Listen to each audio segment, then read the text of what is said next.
You are dismissed to your Bible study.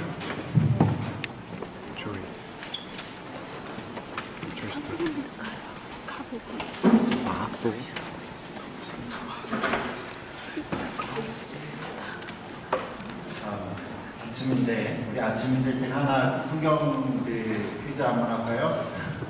제가 하나 문제를 냈죠. 성경 66권 중에서 하나님이라는 단어가 단 한 번도 나오지 않은 책이 있습니다. 지금 뭘까요? 에스더. 네, 에스더가 단 한 번도 나오지 않은 책이 에스더 책입니다. 그럼에도 불구하고 하나님이라는 단어가 한 번도 나오지 않음에도 불구하고 우리가 믿는 66권의 성경책에 기록되어있는 것은 하나님을 볼 수 있고 하나님을 느낄 수 있는 책이기 때문입니다. 무슨 내용이냐 하면요, 이스라엘이 망하고 나서 포로로 잡혀간 나라에서 일어난 이 에스더라는 여자가 이스라엘 민족을 구하는 내용이 책 내용입니다. 에스더는 아버지를 어려서 열지게 어리고 모르드게라는 삼촌 밑에서 자라게 되지요. 모르드게는 왕궁에 이제 문지기로 일을 하고 있습니다. 그때 왕궁에서 무슨 일이 일어나냐면 왕이 술을 취해가지고 사람들 불러놓고 얘기하다가 부인을 왕비를 오라고 하는데 왕비가 이렇게 자존심 상해서 못 나가요. 그래서 폐위가 당합니다. 자리에서 쫓겨났죠. 새로운 왕비를 이제 뽑아야 되는데 그 중에 그 나라에서 제일 예쁜 여자 뽑아서 뽑힌 여자가 이 여자 에스더입니다.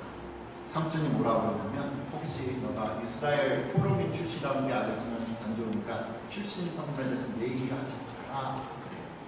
그리고 당시에 총리는 누구냐면 이 하만이라는 사람. 이 사람이 이스라엘 사람을 너무너무 싫어했습니다. 다 죽이고 싶었습니다. 근데 물론 이 에스더가 이스라엘 사람인지는 모르고 그랬죠. 이 사실을 안 모르드게가 자기 조카 왕비에게 가서 얘기합니다. 왕에게 가서 탄원서를 해줘라. 다 죽였습니다. 결국엔 너도 죽는다. 그런데 생각해보니까 당시에 아무나 왕 앞에 나갈 수 없었습니다. 암살에 나갈까, 암살의 위협이 있는가 해서 아무나 갈 수 없었고요. 왕이 불러야 갔습니다. 심지어 왕비조차도 그랬죠. 나라가 힘들고 자기 민족이 힘드니까 에스더가 3일을 금식합니다. 함께 금식 기도하자고 그러지. 앓는 상태에서 왕 앞에 찾아가요. 왕이 그 아름다운 모습에 반해서 왜 왔냐? 오면은 죽을지도 모르고 뻔히 알면서 왜 왔냐? 부탁을 하나 합니다. 왕과 이 총리 하만을 저녁 잔치 한번 초대하고 싶다. 이 소원이 이루어지죠. 왕비가 왕과 자기 총리인 하만만 특별히 모여서 잔치를 보여준다 하니까 하만이 의기양양해서 왠지 너 모르드게 너 이스라엘 사람 너 죽는다. 그래서 자기 집에다가 교수대를 세워서 모르드게 이제 날짜만 잡아서 왕에게까지 허락도 받았기 때문에 죽이려고 합니다.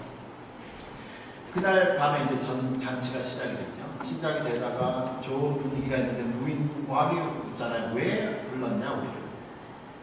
부인이 이렇게 왕비가 이렇게 얘기를 합니다. 우리 민족을 죽이려 하는 사람이 있습니다. 나를 죽이려고 하는 사람이 있습니다. 무슨 얘기냐? 나는 이스라엘 사람인데 하만이 이스라엘 사람을 죽이려고 합니다. 왕이 너무너무 깜짝 놀라가지고 분노를 못 느끼고 잠깐 자리를 펴니다. 그 사이에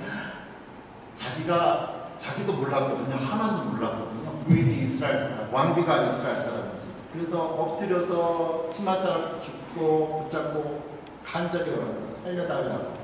그리고 나서 왕이 탁 들어오는데 이거 광경이 이상한 거예요. 이게 보니까 하만이 자기 왕 앞에서 왕비를 성폭행하려고 하는 걸로 왕이 생각합니다. 당장 끌어내라. 주변에서 누가 그럽니다. 하만의 집에 교수대가 하나 있습니다. 그 교수대에 그날 하만이 죽게 되죠. 바로 이렇게 에스더의 내용은 하나님이라는 단어는 한 번도 나오지 않지만 뭔가 하나님이 하나님의 백성들을 살리시기 위해서 움직이신 게 느껴지고 보여지는 책이 이 에스더입니다. 여기서 우리에게 해주고 싶은 교훈은 남을 해하려고 함정을 판 사람은 자기가 판 함정에 빠진다. 오늘 함께 읽었던 잠언에도 그런 얘기가 있죠. 27절에 함정을 파는 자는 그것에 빠질 것이요 돌을 굴리는 자는 도리어 그것에 치이리라. 그런데 왜 사람들은 하나님 두려운 줄 모르고 다른 사람들을 해치려고 생각하고 있는가? 다윗은 시편 14편 1절에서 그 사람들이 어리석기 때문이다고 말하고 있습니다. 어리석은 자는 그의 마음에 이르기를 하나님이 없다 하도다. 그들은 부패하고 그 행실이 가증하니 선을 행하는 자도 없고 자기가 원하는 것을 얻기 위해서 남의 피해를 주는 사람, 그 사람의 마음은 하나님이 없다고 말을 하죠. 하나님을 두려워하지 않는 사람입니다. 하지만 우리 속담에 그런 속담이 있죠. 남말은 새가 듣고 반말은 쥐가 듭니다. 세상에 비밀 없습니다. 내가 몰래 하려고 하지만 다 밝혀진다는 거죠. 하나님이 보신다고 시편 방금 1절이고 14편 1절이었는데 2절과 3절에서 이렇게 말씀합니다. 여호와께서 하늘에서 인생을 굽어 살피사 지각이 있어 하나님을 찾는 자가 있는가 보려 하신지 다 치우쳐 함께 더러운 자가 되고 선을 행하는 자가 없으니 하나도 없도다. 우리 하나님이 하늘에서 다 보신다 라는 거죠. 이렇게 다른 사람을 악하게 계획을 세워서 함정을 빠뜨리게 하는 사람들, 원래부터가 하만처럼 나쁜 사람 아닙니다. 하만처럼 나쁜 사람이 아니라 위대한 사람이에요. 하나님을 너무나 잘 믿는 그 사람이라고 순간 하나님이 안 보일 수 있다. 그래서 범죄할 수 있다. 성경은 말합니다. 바로 우리가 시편 14편 지금 읽었는데 다윗이 지었는데 다윗도 그렇습니다. 사무엘하 11장에 나오는 내용입니다. 전쟁 때가 돼서 이스라엘 분들이 다 전쟁터에 나갔어요. 그날 임금만 안 나갔습니다. 너무 더운 여름날이었는데 바람살려 옥산에 딱 나갔는데 최고로 높은 집이니까 동네가 다 보이는데 바로 어느 지점에 자기가 볼 수 있는 지점에 어떤 여자가 나와서 그 여자도 더우니까 목욕을 하는 거예요. 다윗이 그때 성경에서는 그 여자를 어떻게 표현했냐면 시인이 아름다워 보이는지라고 했습니다. 당시에 다윗 최소한 부인 6명 있었습니다. 부부를 셀 수 없습니다. 20명 정도 이렇게 많이 있습니다. 그런데 혼자 몰래 목욕하는 여자를 자기의 마음을 주체할 수 없었습니다. 사람을 보내서 누구냐 도대체 저렇게 하는 거. 답이 돌아옵니다. 전쟁터에 나가서 당신을 위해서 싸우고 있는 우리아라는 사람의 아내입니다. 유부녀입니다. 그것을 알고도 자기의 생욕을 주체할 수 없었던 다윗이 그 여자를 부릅니다. 왕궁에 모여서 같이 자지요. 아무 일 없는 것 같았어요. 근데 얼마 지나서 소식이 들려옵니다. 여자한테서 들려오는 소식은 저 임신했습니다. 남편은 지금 다 밖에 나가서 전쟁 나가는데 누가 임신을 시키겠어요? 다윗 생각해보니까 뭘 어떻게 해야겠거든요. 그래서 급하게 우리 아들에게 특별 휴가를 줘서 데리고 옵니다. 궁에 데리고 와서 먹을 걸 잘 먹이고 집에 가서 쉬어라. 그럼 분명히 우리아가 자기 집에 가서 부인하고 잘 줄 알았어요. 그러면 이 뱃속에 있는 아이의 아버지는 우리아가 자연스럽게 되고 다윗의 허물을 이제 가려집니다. 그렇게 생각했습니다. 문제가 생겼네요. 다윗이 우리아가 집에 안 들어가요. 지금 다른 사람들은 다 전쟁에 나가서 싸우는데 나만 어떻게 가립니까? 그래서 왕궁 바깥에서 잡니다. 일이 가급해졌죠. 그래서 다시 우리아를 불러서 이번에는 술을 엄청 먹습니다. 술 취하면 얘가 집에 안 가거든요. 그날 술을 흔히 먹였는데 또 집에 안 들어갑니다. 그래서 왕이 안 되겠다. 참 대단하구나 칭찬하고 보내고 다시 전쟁터로 보냅니다. 그리고 몰래 비밀한 문서 하나 보내죠. 장군에게 제 우리야 적진 제일 앞에서 싸우겠다가 끝에라. 그렇게 해서 우리아가 죽습니다. 남편을 잃은 이 여자 바세바가 장례 기간이 끝나고 다윗의 부름을 받아서 아내가 되고 아이가 태어납니다.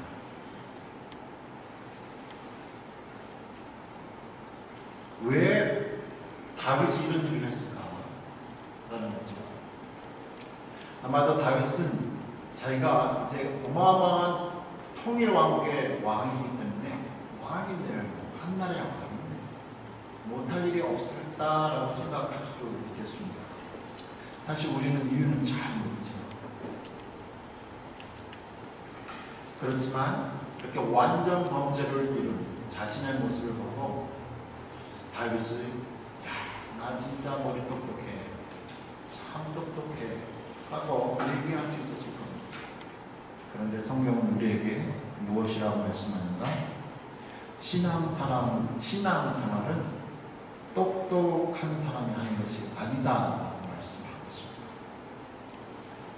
신앙생활은 하나님을 두려워하는 사람이 하는 것이다 고 말씀을 하죠.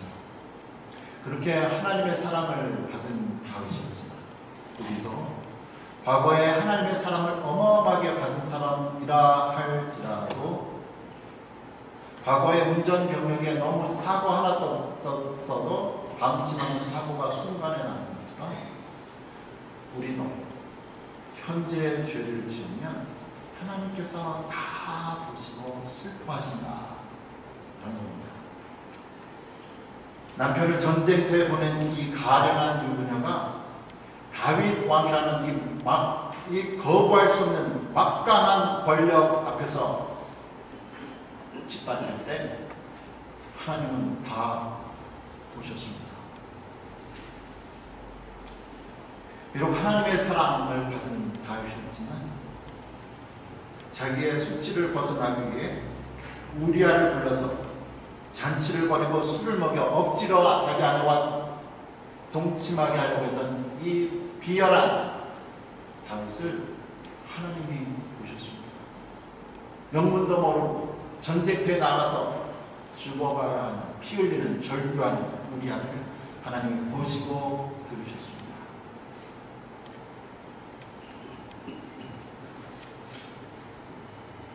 이게 사무엘하 11장에 나옵니다.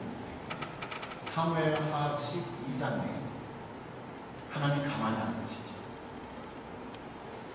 1년 정도는 기다리셨습니다. 어떻게 하니까 A가 태어났어요.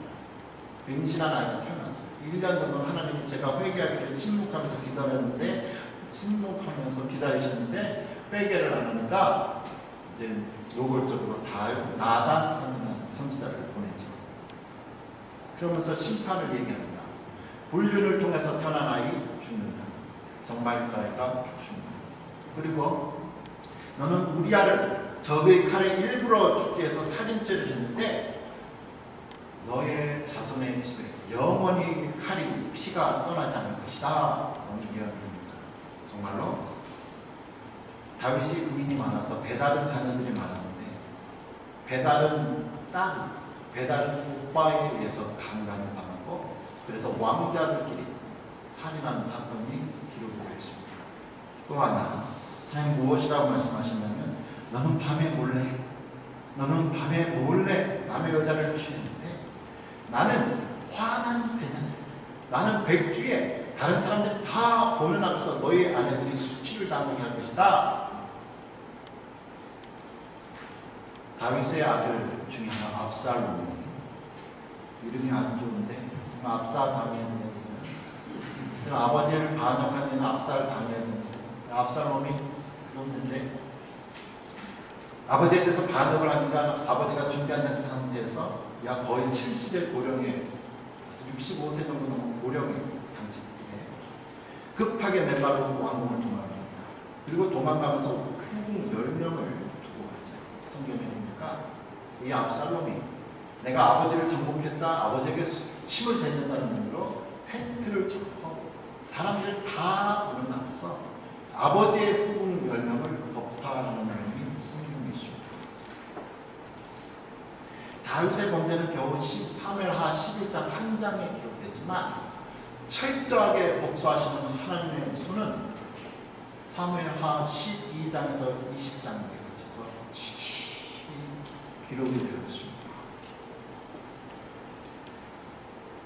하나님을 믿는 사람이나 믿지 않는 사람들은 왜 하나님이 자신을 못 볼 것이라고 생각합니다. 세 가지 이유만 아침에 보여요.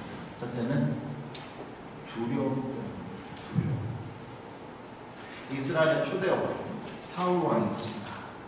하나님이 전쟁에 나가면서 모든 짐승들, 살아있는 게 사람이든 짐승이든 다 죽여라 했는데 나쁜 것은 죽이고 좋은 동물은 살려놓고 좋은 사람들은 살려놨어요. 그거에 대해서 책망을 받습니다. 그때 사무엘상 15장 24절에 보면 이렇게 대답을 하죠. 사울이 사무엘에게 이르되 내가 범죄하였나이다. 내가 여호와의 명령과 당신의 말씀을 어긴 것은 내가 백성을 두려워하며 그들의 말을 청종하였습니다. 밧세바와 동침해서 임신한 사실이 발각이 되는 것이 두려워서 사람들의 눈이 두려워서 다윗도 자신의 죄를 숨기기 위해 밧세바의 남편을 죽이고 아내를 받아들였습니다. 두 번째는요, 초조함입니다. 초조함. 하나님이 내가 원하는 시간에 내가 빨리 일을 처리 안 해주시니까 초조한 거예요. 그래서 내가 직접 나서서 무언가 좀 일을 해보고 싶습니다. 다시 한번 사울 왕의 이야기를 하죠. 사울 왕이 전쟁터에 나가게 되는데 그날따라 하나님이 얘기를 안 하시네요. 꿈으로도 얘기 안 하시고 제사장을 통해서도 얘기 안 하시고 선지자를 통해서 얘기를 안 해요. 그래서 자기가 법으로 급한 무당을 찾아갑니다. 무당을 찾아가면서 이 전쟁에 대해서 어떻게 될 것이냐 묻기 위해서 죽은 사무엘의 영을 불러내죠. 그때 이렇게 사무엘이 죽었던 사무엘의 영이 나타나서 이렇게 얘기를 합니다. 사무엘상 28장 15절에 너 왜 그러냐 합니다. 사울이 대답하되 나는 심히 다급하니이다. 블레셋 사람들은 나를 향하여 군대를 일으켰고 하나님은 나를 떠나서 다시는 선지자로도 꿈으로도 내게 대답하지 아니하시기로 내가 행할 일을 알아보려고 다급했어. 세 번째는 욕심입니다. 어떠한 욕심이든 돈의 욕심이든 명예의 욕심이든 성적인 욕심이든 하여튼 욕심에 눈이 가려가지고 뭐가 보이질 않는 거예요. 하나님이 안 보이는 거죠. 신약 성경에 가장 대표적으로 그렇게 나온 사람이 있습니다. 당시에 모든 초대교회 성도들이 자기가 판 물건들 다 돈으로 바꿔가지고 사도들이 가져 앞에 갖다 놓으면 사도들이 다 그걸 나눠서 골고루 나눠서 썼습니다. 그런데 이 아나니아와 삽비라라는 부부가 땅에 다 팔고 일부는 숨겨놓고 이게 다 판돈이라고 남자가 먼저 가서 사도들에게 나타납니다. 성령님이 다 아시고 거짓말인 것 같은데 정말이냐? 정말이에요. 그랬다가 현장에서 즉사하죠. 남편이 왜 안 오나? 부인이 그걸 모르고 갔는데 또 무슨 너 이게 진짜 돈 다 그 돈이냐? 부인이 모르고 남편이 준 것도 그렇습니다. 하나님을 속이려고 하면 즉사하는 게 있습니다.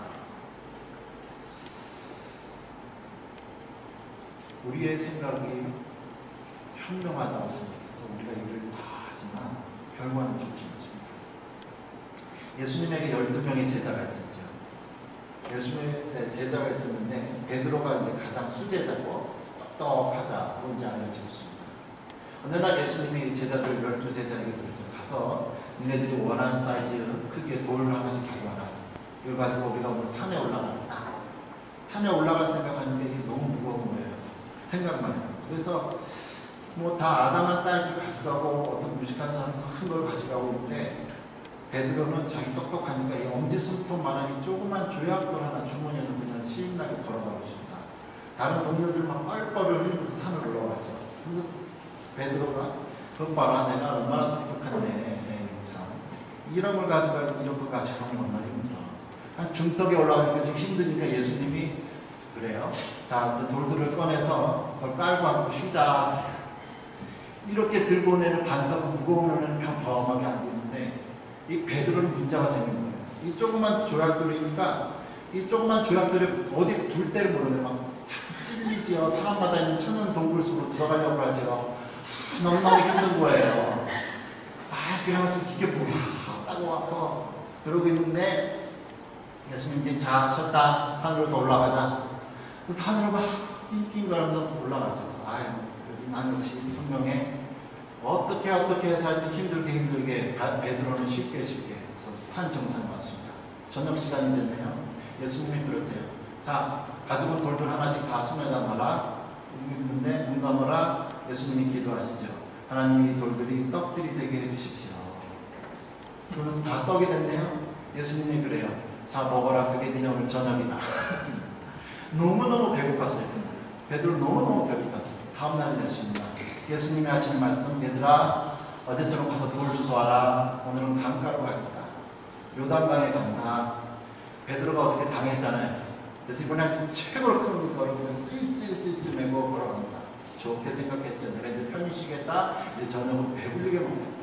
어떻게 해서 사막을 지나서 요단강에 왔어요. 예수님이 그래요. 얘들아 니네들이 가지고 있는 돌들 다 들어라. 다 들었습니다. 이제 예수님 기도만 하면 돼요. 빵으로 변해서 그럼 점심 먹을 거예요. 그런데 예수님이 이러세요. 자, 이제 물에다 던지고 돌아가자. 그래서 이게 뭐야? 헛당쳤다. 우리가 어떻게 해야 누구나 이 빠질 수 있는 이 함정에서 벗어날 수 있는가? 우리가 우리의 지혜를 따라 사는 것이 아니라 하나님의 지혜, 하나님의 뜻을 따르면서 살아야 합니다. 하나님의 방법을 찾는 거죠. 다윗이 성경에 보니까 아직 왕이 되기 전에 도망다니는데 무슨 일이 있었냐면 블레셋 군에 이제 망명돼서 같이 이스라엘과 싸워야 되는데 블레셋 사람들이 제압하지 못하니까 돌려보내시기 하는 데가 있습니다. 그래서 전쟁 못 가고 다시 자기네가 살다 보고 시글락이라는 곳으로 돌아오는 내용인데 600명의 남자들의 빈 사이에 무슨 일이 있습니다. 적군이 와서 이 600명 남자들의 부인들과 아이들과 재산들을 다 강탈해요. 군인들이 너무너무 화가 났습니다. 제 다윗 돌로 쳐 죽이지 않았겠어요. 다윗이 너무너무 다급해 됐습니다. 다급한 상황에 아까 사울은 하나님이 대답을 안 하니까 무당을 찾아왔는데 다윗은 어떻게 했는가? 다르게 받아왔습니다. 똑같은 다급한 상황인데 30장 사무엘상 30장 6절에 백성들이 자녀들 때문에 마음이 슬퍼서 다윗을 돌로 치려 하자 다윗이 크게 다급하였으나 그의 하나님 여호와를 힘입고 용기를 한 사람은 다급할 때 무당을 찾아가가지고 책망받고 그 전쟁에서 사울은 죽고 한 사람은 더 크게 다급했는데 다윗은 하나님 찾아서 승리하게 되는 내용이었습니다. 사랑하는 성도 여러분, 많은 배를 할 수 있지만 하나님을 찾으십시오. 다급할수록 하나님을 찾으십시오. 그래서 찬송가 420장 너 성결기 위해라는 가사 1절을 읽었죠. 너 성결기 위해 늘 기도하며 너 주 안에 있어 늘 성경 보고 온 형제를 함께 늘 사귀면서 일하기 전마다 너 기도하라. 3절은 너 성결기 위해